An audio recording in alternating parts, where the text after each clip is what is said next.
Sorry, मुझे माफ कर दो।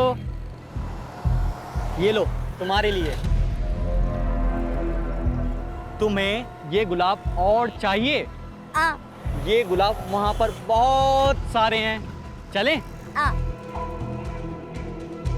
चल आ, चल चल। ए, तू रुक क्यों गई? चल।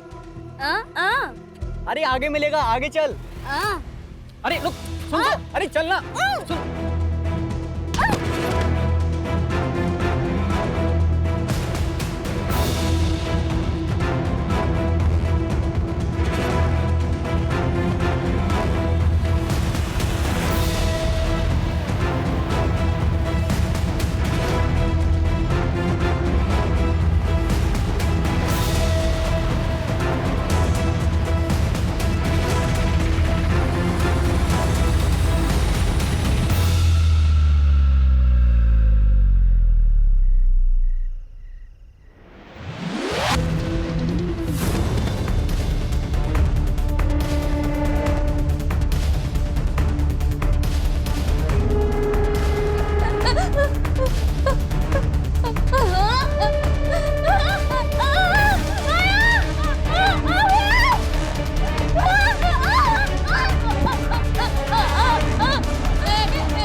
मेरी पढ़ाई अच्छी चल रही है।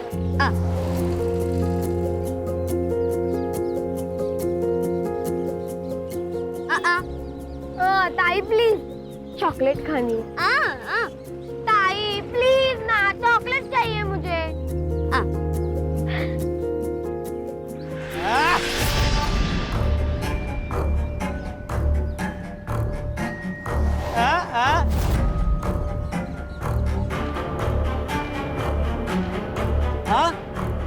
सुन भी सकती, दोस्ती करेगी, दोस्ती। चल चल चल चल चल। तुम मेरे ताई को छोड़ो, जाओ इधर से।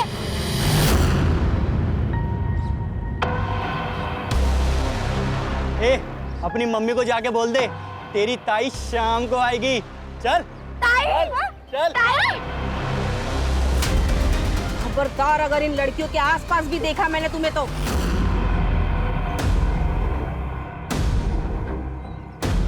तुम सबकी पुलिस में कंप्लेंट कर दूंगी।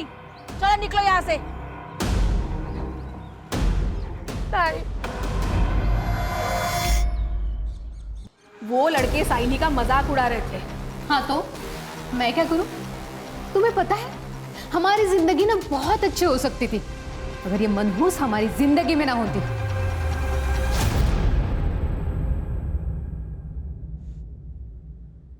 तुझे क्या लगता है मैं कम परेशान हूं? कितना अच्छा होता अगर पैदा होते ही मर जाती या अपनी मां के साथ मर जाती।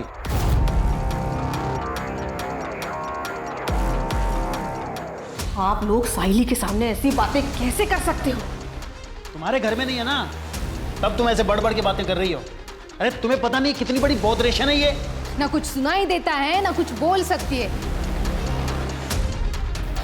देखो कैसे गाय की तरह दिन भर बस चढ़ती रहती है। कैसे ना हमारी गलती हो गई, हमें ना इसे बोर्डिंग स्कूल में डाल देना चाहिए था। नहीं तो क्या है वो, हाँ, मूक बधिरों के स्कूल में डाल देना चाहिए था। हमारा पीठ तो छूटता कम से कम।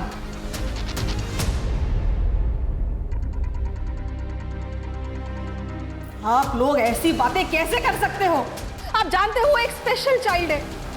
अरे बिना परिवार के परेशान हो जाएगी वो लड़की। उसे प्यार, केयर, एक्स्ट्रा अटेंशन की जरूरत है। तो ये सब मिल जाएगा ना वहाँ पे बोर्डिंग स्कूल में, इसमें इतना हल्ला करने की क्या जरूरत है? तू जा एक गिलास पानी ले गया और चाय भी बनाना।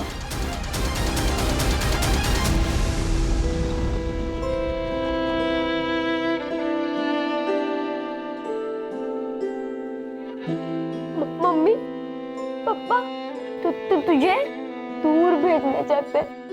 हाँ हाँ हाँ हाँ हाँ हाँ।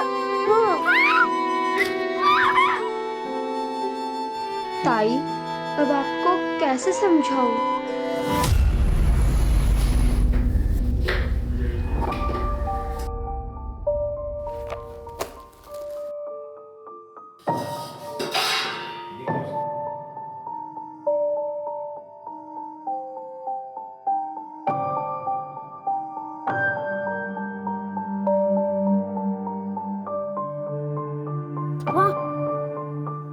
इतनी गरम खिचड़ी कैसे खाएंगे?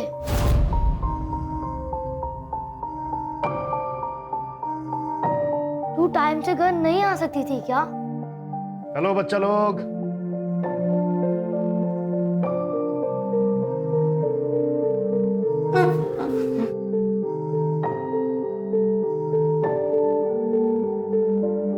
रोहिणी 3-4 घरों में झाड़ू, पोछा, कुटके का काम करती है ताकि उन पैसों से तुम्हें खिला पिला सके और स्कूल भेज सके।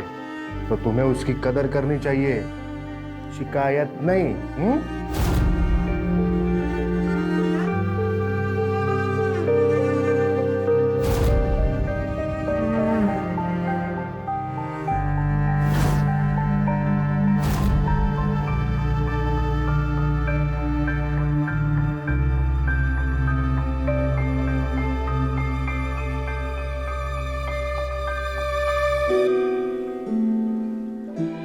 रोहिणी कह रही है कि उसे आने में लेट हुआ इसलिए उसे बुरा लग रहा है, पर पवार साहब की बीवी ने उसे एक्स्ट्रा काम दे दिया था जिसके उसे एक्स्ट्रा पैसे भी मिले और उसी पैसों से वो अपने भाइयों के लिए नए कपड़े भी खरीदेगी।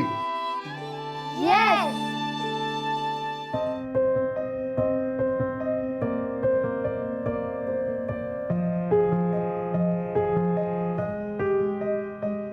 रोहिणी, मैंने एक एनजीओ में बात की है, वो तेरे 2 भाइयों के पढ़ाई को स्पॉन्सर करने के लिए तैयार है। एक बार स्पॉन्सर आ गए तो तेरे पैसों की समस्या खत्म हो जाएगी। ठीक है, मैं निकलता हूं।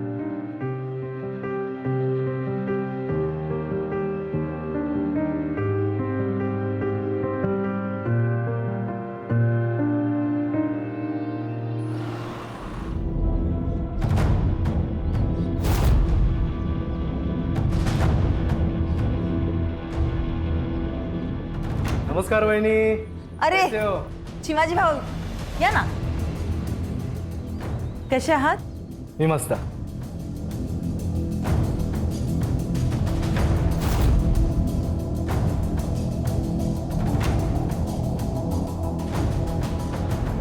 तुम्ही बसा ना, चाय पानी घ्या, मैं इनको बुला के लेके आती हूँ. हो.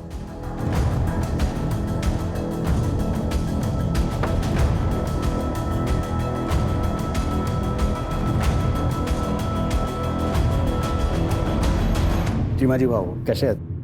मैं ठीक. बस देख संतोष, तू मेरा दोस्त है, इसी नाते मैंने तेरे दोस्त की मदद की, पर तब से वो गायब है, मेरा फोन भी नहीं उठा रहा है वो. देख तू उसे बोल दे कि ठीक से बर्ताव करे, वरना हिसाब चुकाना मुझे अच्छे से आता है, समझा? अरे नहीं नहीं, आप ऐसा कुछ नहीं करेंगे. अब मैं उससे बात करके समझाता हूँ.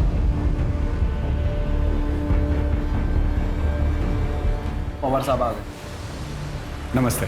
नमस्कार पवार साहब. नमस्कार नमस्कार. चले.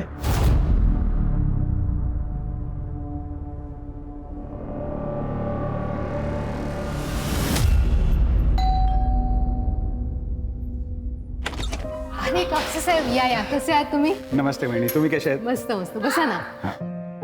मन्या ए चल.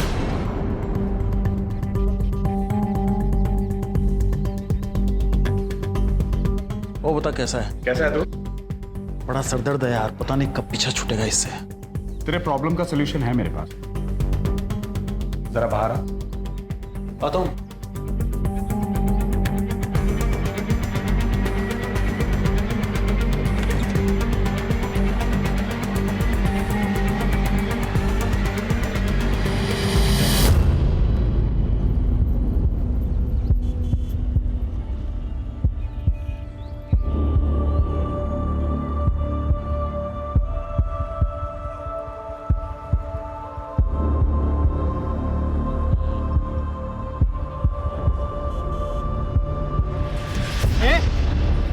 क्या समझती है अपने आप को? हाँ, उस दिन बहुत बनकर दिखा रही थी।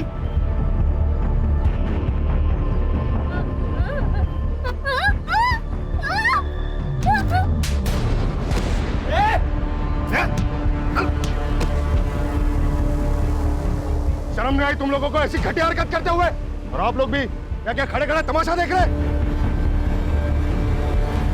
ठीक हो? चलो मैं तुम्हें घर छोड़ देता हूँ। तुम्हें कुछ नहीं होगा, कुछ नहीं होगा। देखिए, एक एनजीओ है सहारा, मैं वहीं पे काम करता हूँ। हम साइली को वहाँ भेज सकते हैं। वहाँ ऐसे स्पेशल बच्चों के लिए स्कूल भी है। वहाँ साइली साइन लैंग्वेज यानी इशारों की भाषा भी सीख पाएगी। देखिए, हमें ज्यादा समझाने की जरूरत नहीं है। और क्या ही कर लेगी वो पढ़ लिख कर? हाँ, इसका कोई फायदा नहीं है। मैम, हमें कहीं नहीं भेजना है उसे। देखिए, आप मुझे गलत समझ रही हैं। वहाँ उसका भविष्य। सर, आपने जो कुछ किया उसके लिए आपका बहुत बहुत धन्यवाद। आप प्लीज जाइए सर, प्लीज।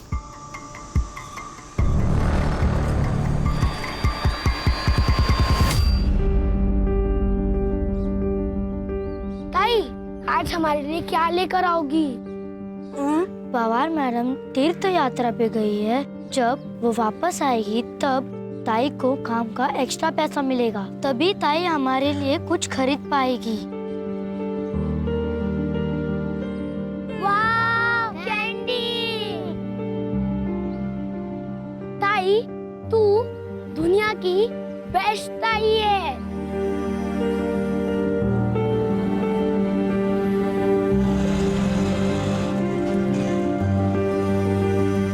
बाय दीदी। बाय दीदी।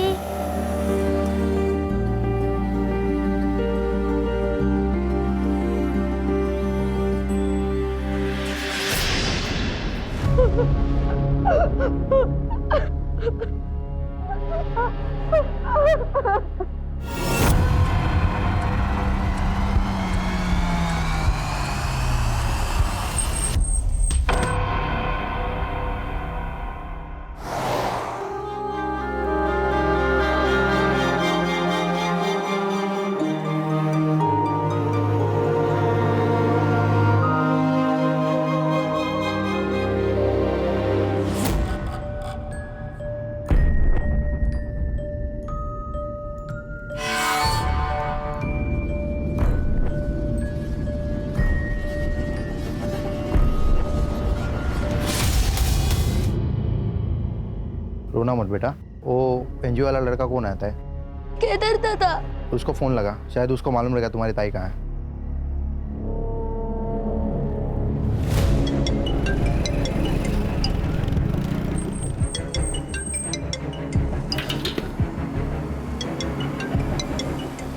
हेलो हेलो केदार दादा, ताई काम से अब तक नहीं आई है।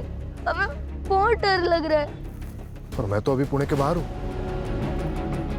अच्छा रुको, मैं जल्द से जल्द वहाँ आता हूँ। ठीक है? ठीक है। ये दोनों रोहिणी के भाई हैं और ये रोहिणी सुन बोल नहीं सकती है। जी लेकिन तब तक इन दोनों का क्या? इनकी देखभाल कौन करेगा? सर, मैं ही इन्हें एनजीओ के ऑफिस में लाया था। मैं ही देखभाल करूंगा सर इनकी। ठीक है, आप लोग टेंशन मत लो, हम आपकी बहन को जल्दी से जल्दी ढूंढ देंगे। ठीक है? ये रोहिणी जहाँ जहाँ काम करती थी उन सभी घरों में जाके पता करो, और जहाँ रहती थी वहाँ भी जाके पता करो। Okay sir. Yes sir.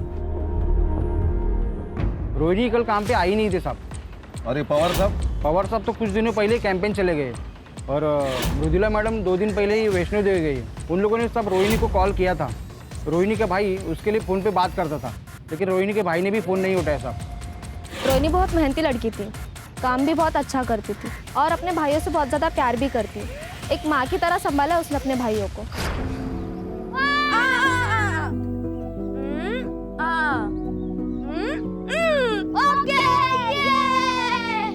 कभी कभी रोहिणी को घर आने में देर हो जाती थी।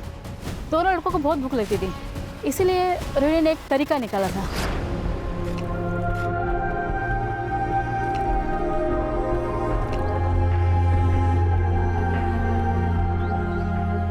मतलब ये रोहिणी हर तरीके से परफेक्ट है, फिर भी कोई बॉयफ्रेंड या और कोई बात?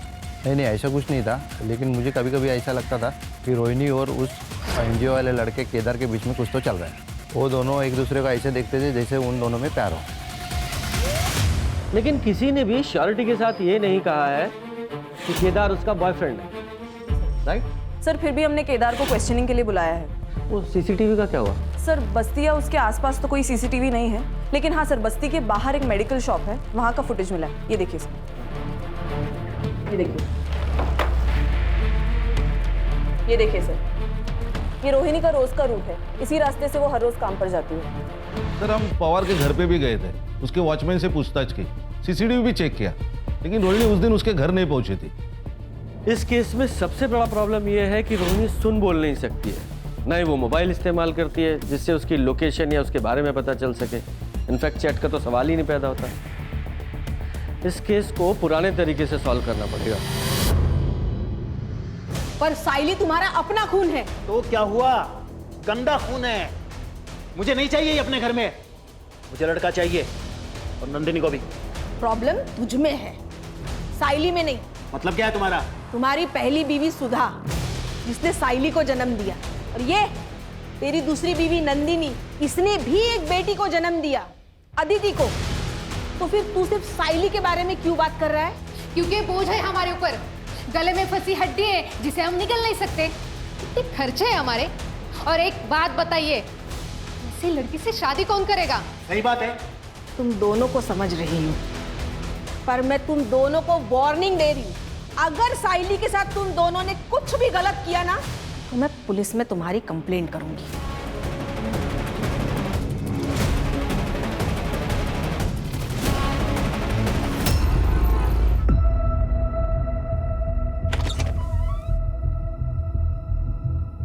कहाँ है तेरा बाप?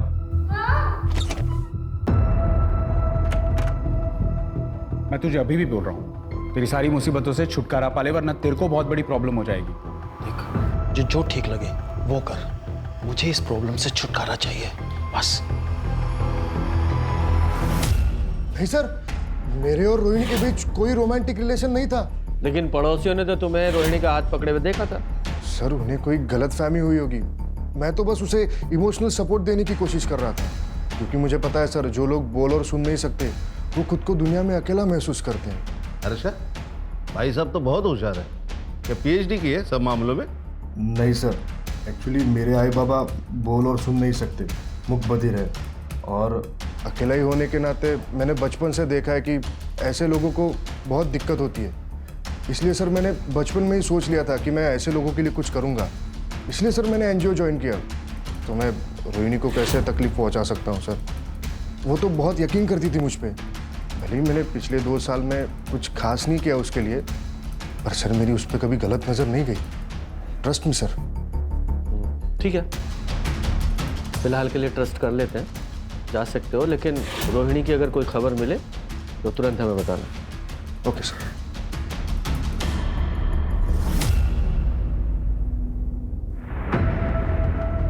ये रोहिणी जा कहाँ सकती है? अभी तक एक भी क्लू हाथ नहीं लगा है।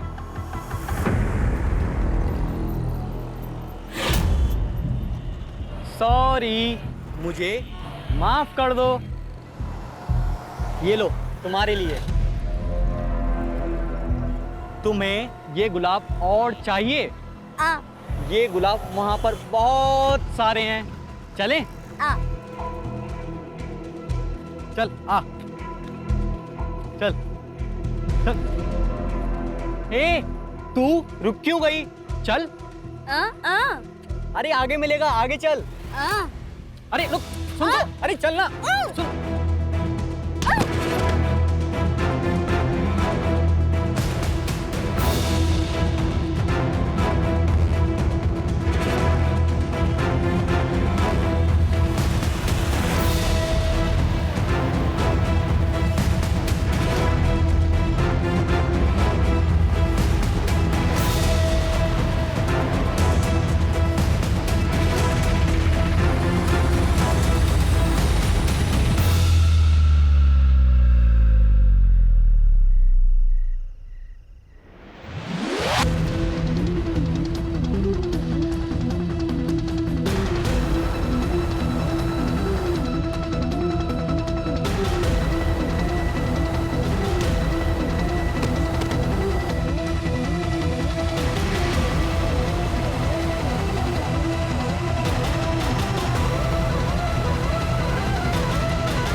लगता है निकल गई हाथ से।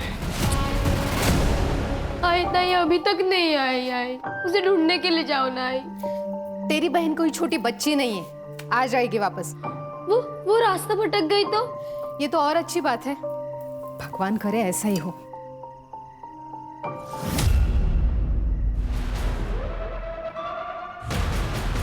नहीं मिली। एक काम करते हैं, पुलिस के पास चलते हैं। नहीं, ये तो हमारे लिए अच्छा है ना, हम बस चुप रहेंगे। अदिति अगर पूछेगी तो उसे क्या जवाब देगा? आप उसकी चिंता मत कीजिए, मैं अदिति को संभालूंगी।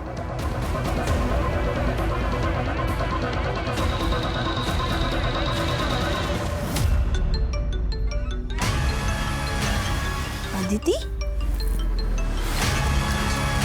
हाँ अदिति बेटा। क्या आज दोपहर से ताई घर नहीं आई है और आई बाबा भी पुलिस के पास नहीं जा रहे। प्लीज सत्या, ताई को ढूंढ दो।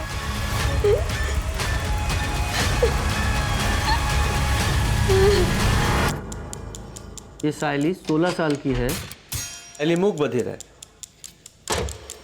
होय साहब, मुझे शक है कि मेरे भाई और उसकी बीवी ने इसे गायब किया है। वो दोनों इससे नफरत करते थे। साहब जल्द से जल्द इसको ढूंढ निकालिए। हाँ बिल्कुल ज़रूर। अच्छा, सायली की पूरी डिटेल्स ले लो, जाइए। जी सर, आइए।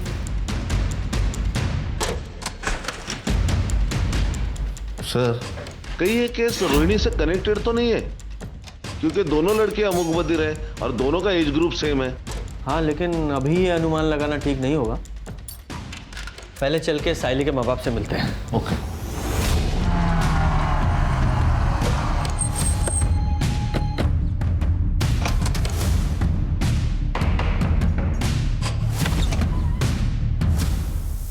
आप लोगों की मीटिंग मिसिंग है? हाँ सर, वो कल शाम से घर नहीं आई है, उसे ढूंढ दो। वो बहुत बोली है, बोल और सुन नहीं सकती। आदिति बेटा चल, तू अंदर चल, हम लोग बात कर रहे हैं ना। के शांत होइए। अब बेटा इधर। अरे सर चिंता की ऐसी कोई बात नहीं है। वो मेरी बहन के यहाँ गई होगी सर, हम उसको फोन करने वाले ही थे। ओ भाई साहब, आपके बहन ने ही थाने में कंप्लेंट लिखवाई है। सुन लिया? अब सीधे सीधे बताइए पूरी बात क्या है, वरना सीधे पुलिस स्टेशन में ले जाके बंद कर दूंगा। और तुम्हारी बहन ने सब कुछ बताया हमें। ये सच है कि मैं सायली को यहाँ से दूर बोर्डिंग स्कूल में भेजना चाहता था, लेकिन इसका मतलब ये थोड़ी है कि उसके गायब होने में मेरा हाथ है सर। अच्छा, उसे कोई परेशान कर रहा था? हाँ, वो लड़का है ना मंदार। अपनी मम्मी को जाके बोल दे तेरी ताई शाम को आएगी। चल ताई को आते ने एक बार मदद की थी और एक बार केदार दादा ने भी। ये केदार एनजीओ में काम करता है वही ना? ताई को तो उसने ऐसे ही बताया था कि वो एनजीओ में काम करता है। ठीक है बेटा, आपकी दीदी को हम जल्दी ढूंढ देंगे। हैं? बच्ची का ख्याल रखना।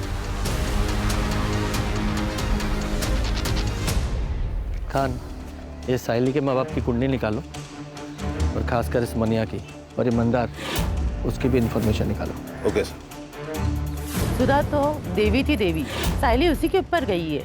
बहुत ही प्यारी और हंसमुख बच्ची है। सर मन्या कोई सीधा साधा या शरीफ आदमी नहीं था, धंधे में नुकसान करा के बैठा था और लोगों से कर्जे भी ले रखे थे। मुझे तो अदिति और सायली की बॉन्डिंग देख के बहुत जलन होती थी। ऐसा लगता था मेरी भी कोई बहन होनी चाहिए। इतना प्यार था वो दोनों में। कल रात को मैंने सायली को एक लड़के के साथ जाते हुए देखा, मंदार नाम है उसका। तो मंदार का फोन बंद आ रहा है? हाँ सर, और ये मंदार उसके घर पर भी नहीं। उसके पेरेंट्स ने कहा 1 हफ्ते से गायब है। 1 हफ्ते से लड़का गायब है और माँ बाप को चिंता ही नहीं है कि कहाँ चला गया। सर, उसके पेरेंट्स ने कहा कि उनका लड़का आवारा है, दोस्तों के साथ कई दिनों तक गायब रहता है। सर मैं एनजीओ गई थी रोहिणी के भाइयों के बारे में पता करने, तो ये एनजीओ तो 2 दिन पहले ही बंद हो चुका है और दोनों भाई भी गायब है और ये केदार वो भी गायब है। इस केस में हमारे पास 2 सस्पेक्ट हैं और दोनों ही मिसिंग हैं। सर जंगल में एक डेड बॉडी मिली है।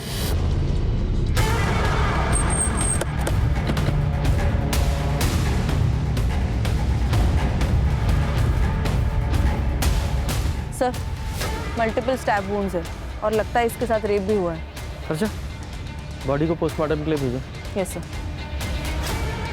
हाँ, अगर ये दोनों केस कनेक्टेड है तो सायली भी खतरे में।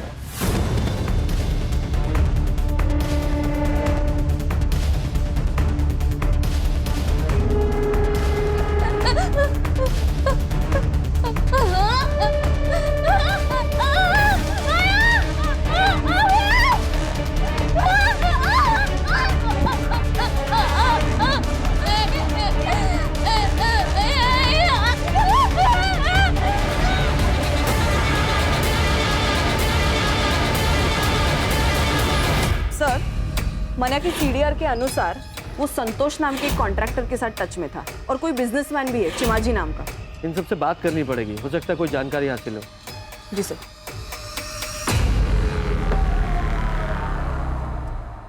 सर, मन्या का अच्छा दोस्त होने के नाते जब मन्या को नुकसान हुआ तो मैंने उसे मदद की थी। चीमा जी से मैंने उसे 25 लाख रुपए दिलवाए थे। गलती हुई जो मैंने उसे लोन दिया, इंटरेस्ट तो मिला नहीं, उल्टा मेरा पैसा लटक गया। सर, मैंने गारंटी ली थी। मैं बहुत प्रेशर में आ गया था, इसलिए मैं बार बार उसे कॉल करता था और मिलता था और उसे बोलता था पैसे दे दे, पैसे दे दे। यार मैं चीमा जी को क्या जवाब दूँ? अब मैं अपने एसेट्स बेच के तो तेरी लोन पे नहीं कर सकता ना। संतोष तो मेरे भाई जैसा है, कुछ भी करके उनको समझा दे।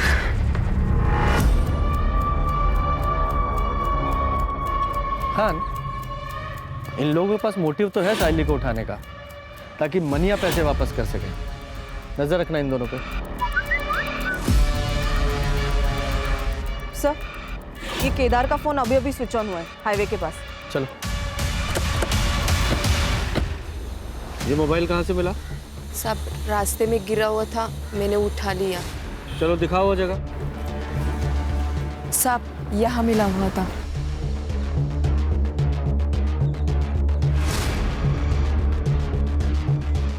ये बाइक यहाँ से किसकी पड़ी है?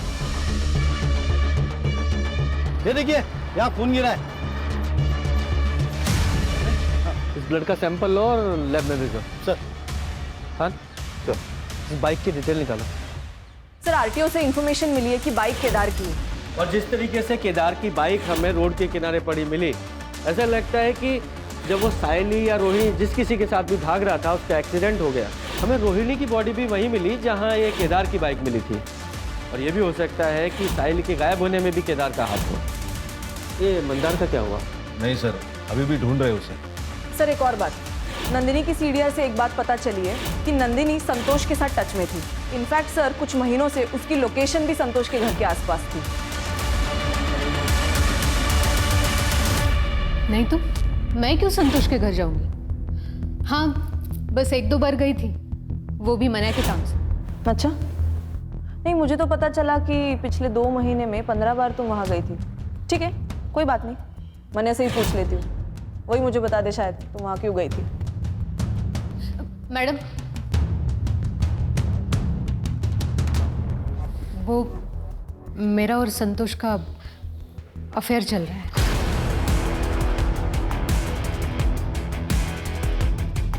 मने और मैं हमेशा से एक बेटा चाहते थे। इनके खानदान में कभी कभार ही बेटे होते हैं। मनिया के बड़े भाई जो औरंगाबाद में रहते हैं, उनकी भी 3 लड़कियां हैं, लेकिन संतोष के 2 बेटे हैं जो बोर्डिंग स्कूल में पढ़ते हैं, और उसका बड़ा भाई, उसे भी 2 बेटे हैं। मैं मनिया को बेटी का गिफ्ट देना चाहती थी, बस इसके लिए मैंने संतोष के साथ अफेयर शुरू किया। इसके अलावा मुझे संतोष से कोई लेना देना नहीं। विचित्र बात है ना कि पति को लड़का गिफ्ट करना है तो पति के दोस्त के साथ ही अफेयर कर डाला। वाह, कमाल है। सर, नेक्स्ट लेवल की पतिव्रता है। ये डेली सोप के सीरियल के लिए नया सब्जेक्ट मिल गया। सर, रोहिणी की पीएम रिपोर्ट। रोहिणी की मौत हुई है 19 नवंबर को रात को 10 से 12 बजे के बीच, और रीजन ऑफ डेथ है मल्टीपल स्टैब वुंड्स। रोहिणी 2 हफ्ते प्रेग्नेंट थी, तो ये प्रेगनेंसी तो नहीं उसकी मौत का कारण? पॉसिबल है सर। केदार के बारे में इंफॉर्मेशन मिली, वो सिटी हॉस्पिटल में एडमिट है। पिछले हफ्ते उसका एक्सीडेंट हुआ था, फ्रैक्चर भी है। और एक बात सर, एक बाइक के पास जो ब्लड साइन मिले थे वो केदार के। एनजीओ तो बंद हो गया है सर, क्योंकि वहाँ की लीज खत्म हो गई थी और ओनर ने उसे रिन्यू करने से मना कर दिया था, क्योंकि किसी बिल्डर से उसे उस ज़मीन के लिए अच्छे ऑफर मिल रहे थे। इसलिए रातों रात सर एनजीओ बंद कर दिया गया। रोहिणी के दोनों भाई कहाँ हैं? सर, एनजीओ को टेम्पररी बेसिस पे पुणे शिफ्ट कर दिया गया है। तुषार और तन्मय सर दोनों वहीं पे हैं। मैं पुणे जा ही रहा था कि हाईवे पे मेरा एक्सीडेंट हो गया। भला उन लोगों का जो मुझे हॉस्पिटल लेके आए। तुम्हें पता है रोहिणी का मर्डर हो गया है और वो साहिली वो गायब है। मैं तुषार और तन्मय को कैसे बताऊंगा कि बहन मर गई?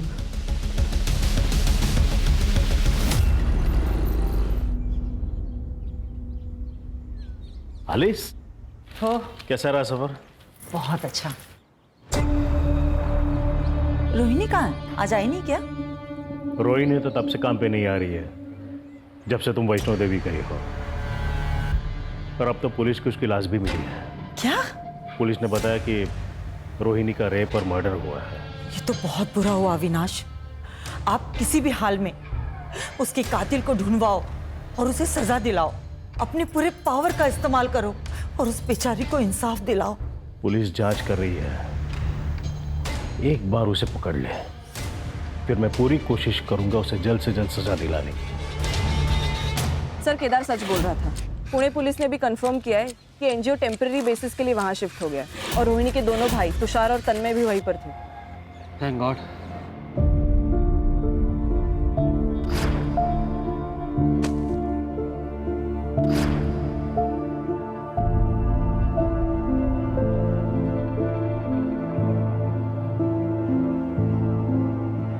ताई कहाँ हो तुम ताई? जल्दी वापस आओ ना। सर, ये मंदार का फोन मार्केट में बंद हुआ था। ये मंदार के फोन में 2 सिम कार्ड थे, जिसमें से एक सिम कार्ड हमें उसके घर से मिला था।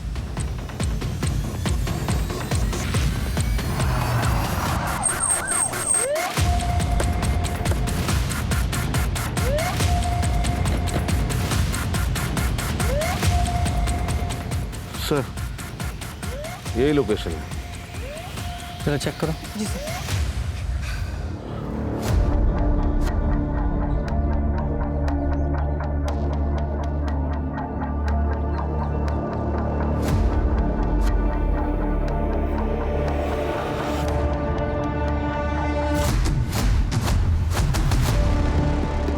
सर, ईयरिंग है और इस पर ब्लड के ट्रेसेस है सर। कलेक्ट करो और लैब में भिजवाओ। जी सर। खान, ये ईयरिंग्स पे लगे ब्लड को रोहिणी और साइली दोनों के ब्लड से मैच कराओ और लैब में भेजने से पहले इस साइली के पेरेंट्स को भी दिखाना। Okay sir. और चेक करो आसपास कोई सीसीटीवी है क्या, अगर है तो उसकी फुटेज निकलवाओ। Okay sir.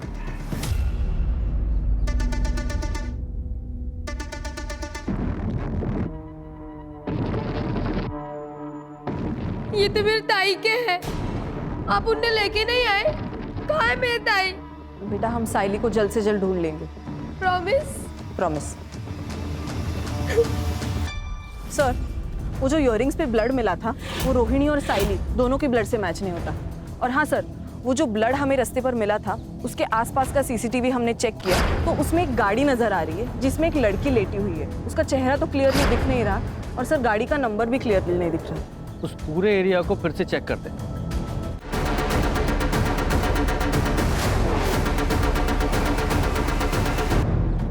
ताला बंद है। सड़े ताला तोड़ो।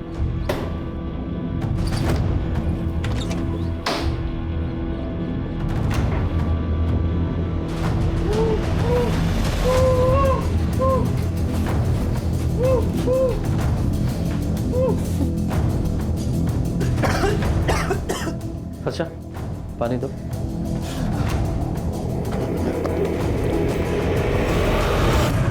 तुझे यहाँ किसने बांध के रखा है? उस रात जब मैं साइनी के साथ था तो मुझे किडनैप कर लिया गया।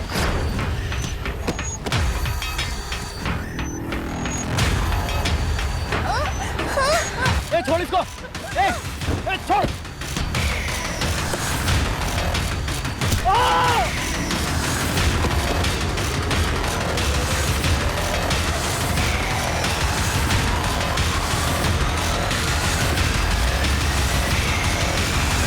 और जब मेरी आँख खुली तो मैं यहाँ था।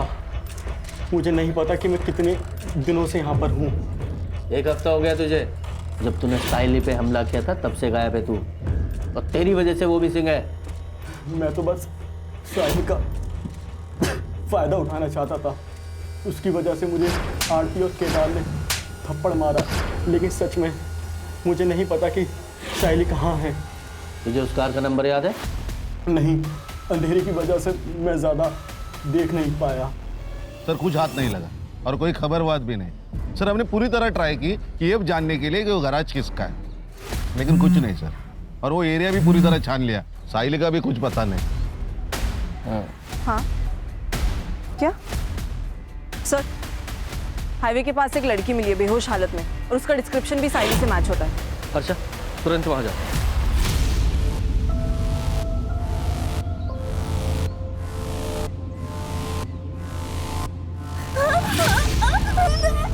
बेटा डरो मत, हम पुलिस है।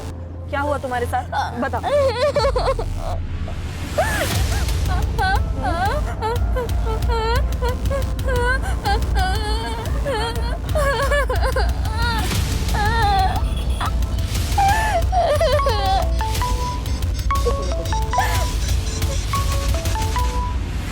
हेलो सर, हम साइली को मेडिकल टेस्ट के लिए लेके जा रहे हैं। और हाँ सर, हमें शायद केदार की मदद लगे। ये क्या कह रही है कुछ समझ नहीं आ रहा सर। यस सर, साइली की मेडिकल रिपोर्ट से तो ये बात क्लियर है कि उसके साथ मल्टीपल रेप्स हुए हैं। केदार। हाँ सर। सवाल पूछो जरा। Yes sir.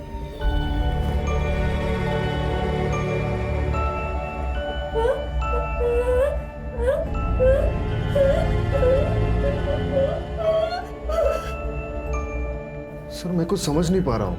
ये प्रॉपर साइंस यूज नहीं कर रही है। ये रोहिणी की तरह स्पेशल स्कूल गई नहीं है ना। तो फिर कौन है जो इसकी भाषा समझ सकता है? सर मुझे पता है कि हमारी मदद कौन कर सकता है।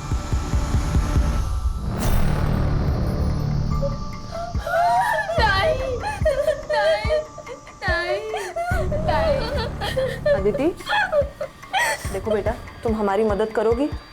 तुम्हारी ताई क्या कहना चाह रही है हमें बताओगी प्लीज? ताकि हम उसके असली गुनहगारों को पकड़ सके। पूछो उसे क्या हुआ था। क्या हुआ था? ताई कह रही है कि वो एक छोटी सी गंदी सी जगह पे थी। वहाँ बहुत अंधेरा था और एक चारपाई थी और वहाँ 3 आदमी थे। बाद में क्या हुआ, वो 3 आदमी ताई के साथ बहुत गंदा काम करते थे और कल उस चौथे आदमी ने ताई को छोड़ दिया और कहा भाग जाओ। ताई भागी भागी बहुत भागी और भागते भागते बेहोश हो गई। बेटा जरा अपनी ताई से पूछो कि उस चौथे आदमी का चेहरा याद है क्या? उसका स्केच बनवा सकती है? तुम उस चौथे आदमी का स्केच बनवा सकती हो?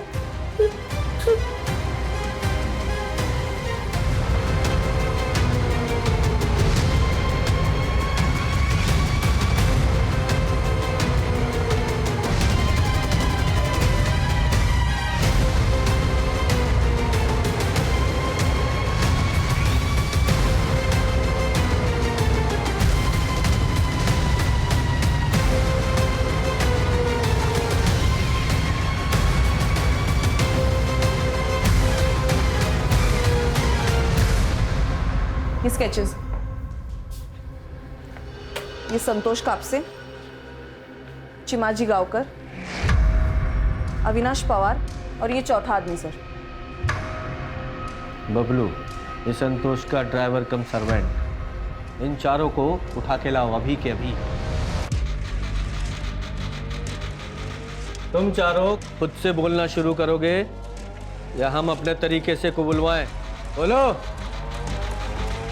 सर हम तीनों ने इससे पहले भी अपने अपने घरों के मेड के साथ कई बार रेप किया है और फिर हम उन्हें अच्छे पैसे भी देते थे ताकि वो अपना मुंह बंद रखे। सर हमें कम उम्र की लड़कियों के साथ रेप करने में हमें बहुत मज़ा आता है।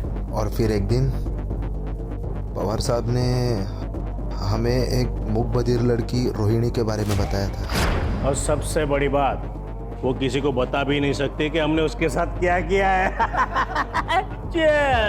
सर बबलू मेरे भरोसे का ड्राइवर कम नौकर है। उसने रोहिणी को पवार साहब के घर जाने से पहले ही किडनैप कर लिया।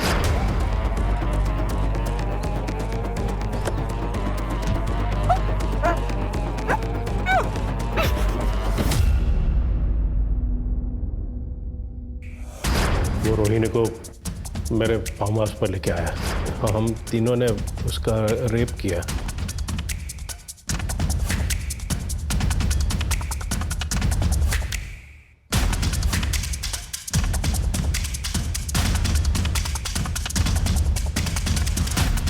हमने बबलू को भी रेप करने दिया है ताकि वो किसी को बता ना सके और अपना मुंह बंद रखे। हमें दिव्यांग लड़कियों का रेप करने में तीनों को किक मिली। अब हमें ऐसी लड़की चाहिए थी, तभी संतोष ने हमें साइली के बारे में बताया। और जब ये बबलू साइली को किडनैप कर रहा था तो मंदार ने उसे देख लिया। मैंने तो सब साहब लोगों के ऊपर ही छोड़ दिया था कि क्या करना है। सर हम मंदार को मारने ही वाले थे कि आप सब उस तक पहुंच गए, इसलिए हम सब डर गए और साइली को छोड़ दिया। सर हमें लगा कि वो मूक बधिर है, किसी को क्या बताएगी। और उसी मूक बधिर लड़की ने तुम चारों हैवानों के चेहरे हमारे सामने ला दिए। रोहिणी के साथ क्या किया? सर हम रोहिणी से थक गए थे, फिर किसी ने हमें रोहिणी को मारने का ऑफर दिया। किसने ऑफर दिया? हाँ, मैंने ही अपने ड्राइवर की मदद से रोहिणी को मारने का ऑफर दिया था, क्योंकि मुझे मूक बधिर लड़कियों से सख्त नफरत है। उस रात जब बबलू रोहिणी को लेके निकला, तब मैं भी अपने ड्राइवर एकनाथ के साथ शहर के बाहर उसका इंतजार कर रही थी।